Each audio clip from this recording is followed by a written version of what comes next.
Well, I'm not the kind to kiss and tell, but I've been there with Farrah. I never spent much time in school, but I taught ladies plenty. I might fall from a tall building, I might roll a brand new car, 'cause I'm the unknown stuntman that made Redford such a star. I got him. I got you.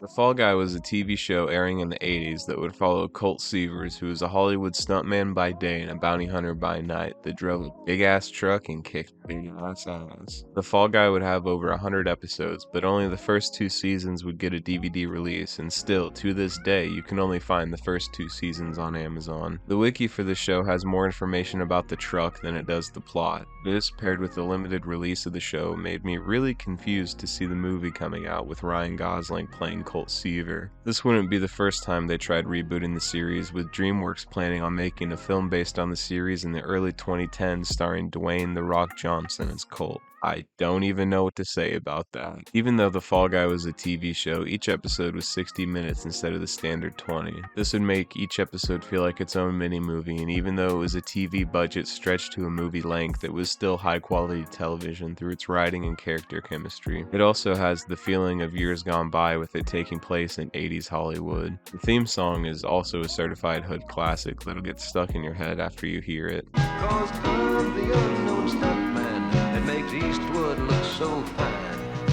After getting the opening theme, we get a monologue from Colt about who he is and what he does. It's me, Colt Severs. Unfortunately, sometimes a lot of these people get out of jail on what we call bail. I sometimes pick up rent money trying to find them and bring them back to justice. Most episodes open with Colt on a set doing a stunt or just interacting with his Hollywood life. As Colt explains in the monologue, he's a stuntman by day and a bounty hunter by night. Basically, the most badass career option you could have in theory. The stunt being performed now is Colt as the Red Baron acting his hardest in front of a blue screen while B-roll of a dogfight happens. The airplane dogfight, not the Michael Vick dogfight. The stunt ends with Colt making a daring escape from a plane that's on fire.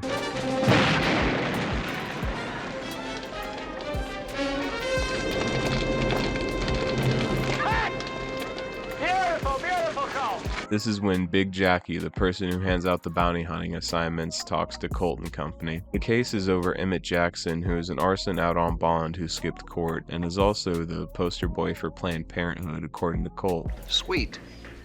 He looks like he could be the poster boy for Planned Parenthood. Colt, what's happened to your compassion? We hear about an insurance investigator that's gone missing after finding Emmett in his hometown of Federalsburg. This intrigues Colt, and he brings Howie, his cousin and stuntman in training, to make a late-night drive to the small town. That's a very small circle. Well, it's a very small town. The only motel with vacancy is the Bates Motel, which sets the tone of this episode right away. We get introduced to the creepy motel clerk, and we learn about the room options. Regular or deluxe? What's the difference? Deluxe has got a lock on the door. Deluxe. After Colt finds Robert's information in the registry, we get the first hint of a town-wide conspiracy surrounding Emmett. After Colt and Howie ask too many questions, the clerk shuts down any further conversation and they go to their rooms. This is when Howie remembers where he saw the Bates Motel from, and Colt reassures him that it's only a movie. Psycho was a movie, kid. I mean, it was not real. You're not gonna catch me taking a shower.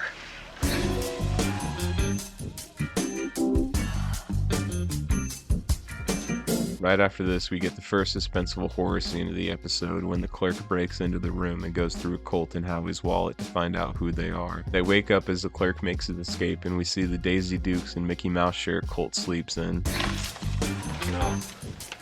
Looks like our visitor was only interested in our The next day, Colt and Howie pull up to Miss Jackson's house and are greeted by the creepy butler archetype. After asking Miss Jackson about her son's whereabouts, she exchanges looks with the butler and gives Colt and Howie an address. While Colt and Howie are headed to the location, they realize the brakes have been tampered with, and Colt has to drive up a mountain to stop his truck. Conveniently, the brakes were only loosened and not cut. Looks like the brake lines are loose. Shouldn't take much to tighten them up. Colt and Howie pull up to the address that Miss Jackson gave them, and it turns out to be a cemetery. This is when we're introduced to the drunk caretaker who offers Colt and Howie a shot and points them in the direction of Emmett. Jackson? Oh, you can just about spit on him from here. He's over there under that new mound of dirt, right over there. Thank you. The caretaker, already having 5 public intoxication charges, knows to hide his shit when Doug Dimmadome and his posse pull up to intimidate Colt. Dime torne soy Dobding Gabdon, dueño del Domading. Yeah, that we did. After telling the sheriff the courts will need a death certificate, we cut to the mortuary where we see the bonobo that runs it. After asking about the cause of death, we learned that an autopsy was never performed and Miss Jackson said it was kidney failure. Before Colt and Howie leave, the bonobo man makes his move and tries to get a 3-way going. And if ever I can be of any other kind of service to you?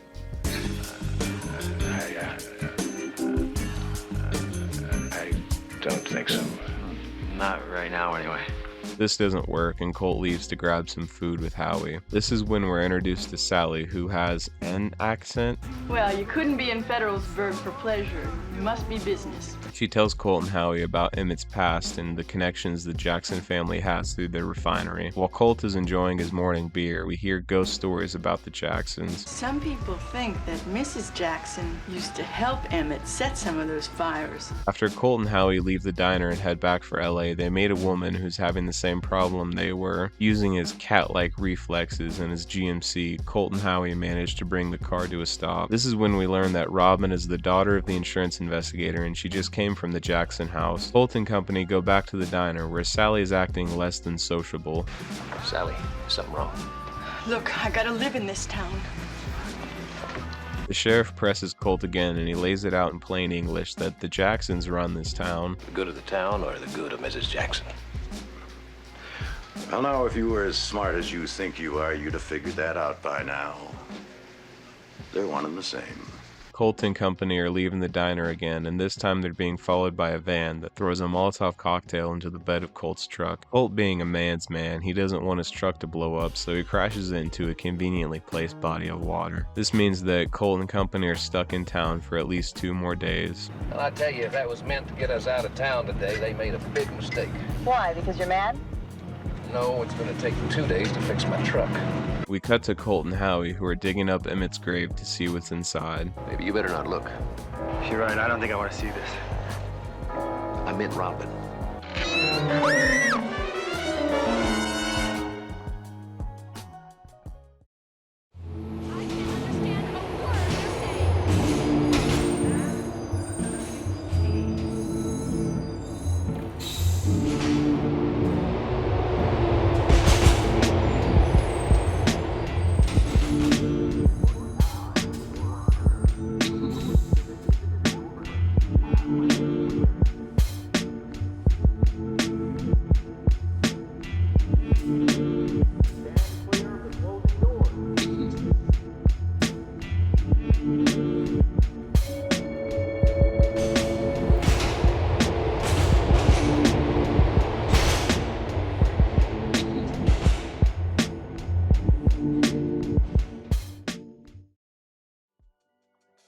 After coming back from commercials, we see that there's just a mannequin in the casket. Oh my God, it's a dummy. Yeah, ugly dummy. And this show really leads you to think it's going to be Robin's dad or some other scary thing. Colt and Howie go to press the bonobo mortician, but are interrupted by Doug and his posse. Should have left town when I told you to, Mr. Severs. Now you've got to stay here as our guest in jail. This lands Colt and Howie in jail for grave robbing, and after being bonded out, Colt and the sheriff have a back and forth. Listen, boy, whatever happened to you, you had coming. Is that your official opinion, Sheriff? Colt goes back to the bonobo man to press him again, and this time he bluffs about calling the State Board of Medical Examiners to investigate the missing corpse. The bonobo man doesn't buy it at first, but after making a thinly veiled threat, he changes his tune and lets Colt know that Emmett died of a gunshot which was supposedly self-inflicted while cleaning a gun. I would hate to see you buried.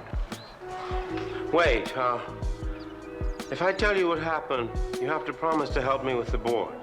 You can trust me. We never actually learn if Robin's dad shot Emmett or if Emmett died this way, but seeing how many layers deep this cover-up goes, I wouldn't be surprised if the self-infliction is just another layer. We cut back to the Bates Motel where Howie's about to take a shower, but not before setting an alarm with beer cans. We get a great callback to earlier in this episode when the motel clerk snuck into the room, but you can tell it's Colt by the cowboy boots and pimp walk. Howie doesn't know this though, and he grabs the toilet lid, which is a very valid weapon weapon and jumps out the cut to bash some ass. We get some comedic relief when Robin shows up. Yeah, but I wouldn't bother setting that back up because Robin's on her way over. What a silly place to put garbage. The comfort is immediately shattered when we see someone lighting the motel on fire and trapping them in with a dumpster covering the front door. I'm starting to get mad again. Colt and company pull up to the Jackson house, conveniently when she's out of the house. Old Hollywood lockpicks the door and takes the place of Fred, telling Daphne and Shaggy where to go in the haunted house. Robin, you check upstairs. You see if you can find the basement. I'll look around down here. And hey, y'all be careful, huh? While Howie is investigating the basement, he finds a door that leads to a walk-in freezer with Emmett's body covered in a blanket. After freaking out and screaming for Colt, we see that Miss Jackson is in the house. This is used perfectly when we see Colt looking in a closet and we see Miss Jackson in the mirror pulling out a double barrel.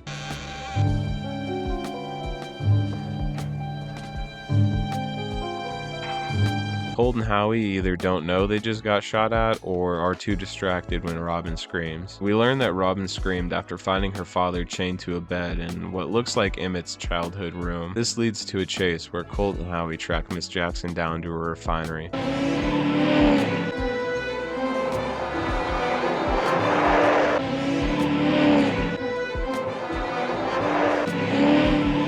This is when Miss Jackson warns Colt that she's gonna blow up the refinery and we get the climactic showdown. Miss Jackson being the bad guy for this episode is terrifying and how real it is. When she goes on her villain speech, we hear about how she's a grieving mother who has nothing. Why kill yourself? Why kill us? Why live? She lost her husband who ignored her for his work, and after having to bury her own son, she's lost everything and has nothing. Without my son, what reason do I have to live? She's not some mustache-twirling villain who wants to poison the water supply or blow up New York. Her motivations are real, and people like this exist everywhere. After Colt risks it for the biscuit, the day is saved, and I would love to see how they got their way out of that situation. They have a sheriff who already doesn't like them, with the fact that one of them is holding a torch and the other one an unconscious Miss Jackson. We don't get to see any of this though when we cut back to Colt at his house where he's dripped out in Nike swag and gets a phone call from Big Jackie. Hello? Can you take this seriously? Like, I actually got a Whopper and someone seemed to have taken a shit in the burger. Like, someone had put feces in the burger itself. Colt hears about how Miss Jackson and the butler escaped the mental hospital and on their way to LA. Don't worry, if they come, I'll leave quietly. I won't wake you. This isn't funny, Colt. Don't you care about the danger we're in? No. Colt is just fucking with Howie though, and we get the adult version of Colt reminding us to eat our vegetables as the episode ends on a laugh. Miss Big Jack was just reminding us that we're out on bail and not to miss our court date.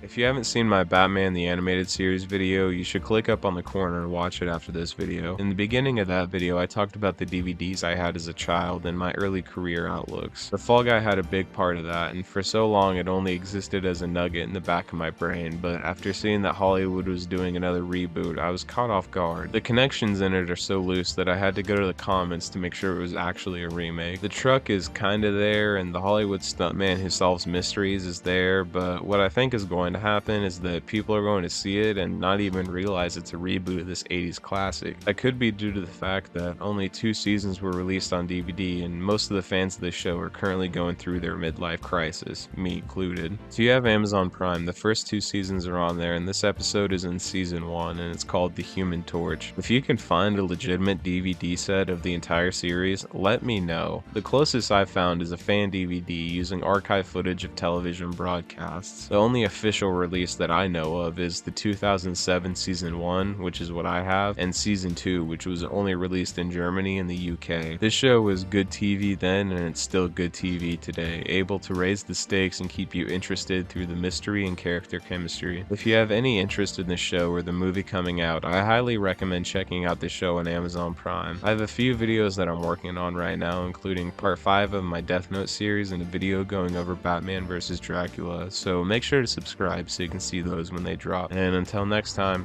later.